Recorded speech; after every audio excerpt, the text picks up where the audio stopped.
ওটা লইয়া আমি ঘুরতে ঘুমাই গেছি।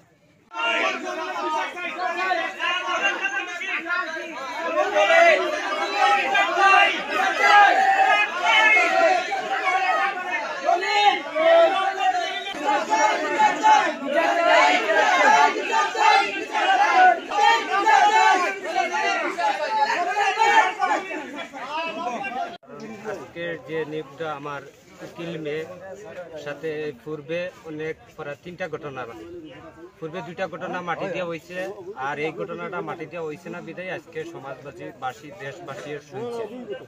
শোনার ভিত্তিতে আজকের এই সভাটা আমি বলতেছি যে এই মেয়েটা সুজারূপ মানুষ, এরা গোষ্ঠী বলতে সোজা মানুষের সাথে কিভাবে কথা কইলে মানুষ ফাঁসাই যায় এই জিনিসটা বুঝে না।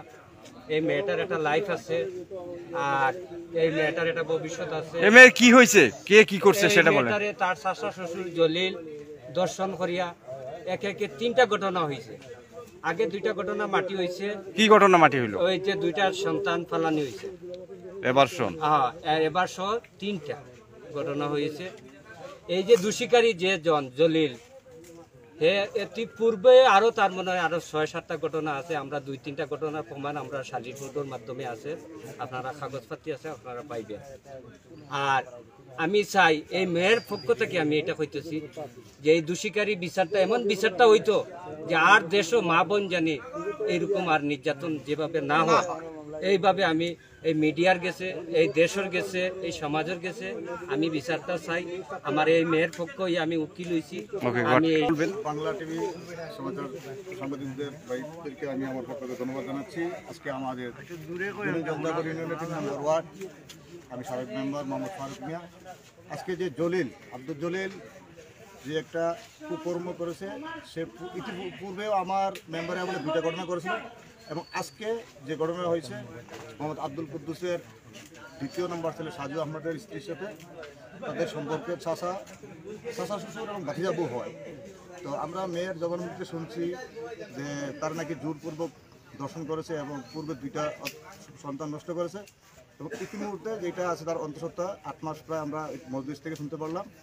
এবং আমি সাবেক মেম্বার এবং অত্র মহল্লার সবারই একই কথা যে এই আব্দুল জলিল দীর্ঘ তার যে কুকর্মে লিপ্ত ছিল কয়েকটি বার, তারে আইনি প্রক্রিয়া নিয়ে উপযুক্ত শাস্তি প্রদান করা হোক এবং ওই মেয়েটার ভবিষ্যৎবাণী যেন হয়, এটা আমরা সমাজবাসী সবাই আশাবাদী। মেম্বার সাহেব প্রশ্ন আছে, যদি বাচ্চা ধর্ষণ করে তাহলে আবার জোরপূর্বক কিভাবে ধর্ষণ করলো? ওটা মেয়ের জবানবন্দিতে আমরা শুনতে পারছি যে মেয়েটাকে নাকি ভয়ভীত অনেক কিছু দেখাইছে। তারপর আমরা আজকে তার মুখ থেকে জবানবন্দিতে শুনলাম, পরে যে বাস্তবে আমরা দেখলাম যে আসলে সে 8 মাসের অন্তঃসত্ত্বা। এখন কি বিচার চান? এখন তার আমরা উপযুক্ত আইনি প্রক্রিয়া অনুযায়ী তার সুষ্ঠু বিচার চাই, এবং অদূর ভবিষ্যতের জন্য আমাদের এই গ্রাম মহল্লা প্রতিবেশীতে এই ধরনের কোনো ঘটনা কেউ করতে সাহস না পায়, তার সুষ্ঠু বিচার আমরা দাবি করছি। পুত্রবধূর উপরে যে দর্শন করছে বা তার পেটে হন ওই জলিল মিয়ার বাচ্চা, এজন্য আমাদের কাছে দাবি জানাইছি, আমরা আপনাদের গ্রামবাসী সবাই বলছি। এবং এই জলিল মিয়ার আরও পূর্বে অতীতে অনেকগুলো ঘটনা আছে, একটা না একাধিক, প্রায় 7-8টা। এত মানুষের সমাগম সমাবেশ, এখানে যে আমরা শুনলাম আপনার সাথে অমানবিক কার্যক্রম করা হয়েছে, কি এমন অমানবিক কার্যক্রম করলো, কে করলো, বিষয়গুলো যদি আমাদেরকে একটু বলতেন। আমার চাচা শ্বশুর ছিল, সে আমার অনেক পুরনো প্রথম আমার স্বামী দিয়েছে, আবার আর কি প্রথম একবার করছে, আমি কোনো সাইড দিয়েছিলাম। পরে আবার আমার স্বামী বিদেশ যাওয়া পরে আমার বহুত ধরনের আর কি সমস্যা দেখাইছে, এমনি বয় দেখাইছে, আমি রাজি হয়েছিল।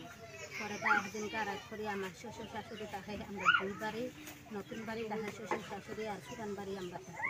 কারণ আমি আমার বাচ্চা লইয়া ওটা লইয়া আমি ঘুরতে ঘুমাই গেছি, আর দরজা খোলা আসছিল আর কি, আমরা ঘুমাই গেছি যে আর মনে নাই দরজা লাগানো। আমার শ্বশুরে দরজা খুললা গিয়ে ঘুমাইয়া আমার লোকের এই অবস্থা করছে। কোন শ্বশুর, কে শ্বশুর? শ্বশুর আব্দুল জলিল। এটা কতদিন আগের ঘটনা? 8 মাস আগের ঘটনা। তারপরে বিষয়টা এটা কি একবারই হয়েছে না একাধিকবার?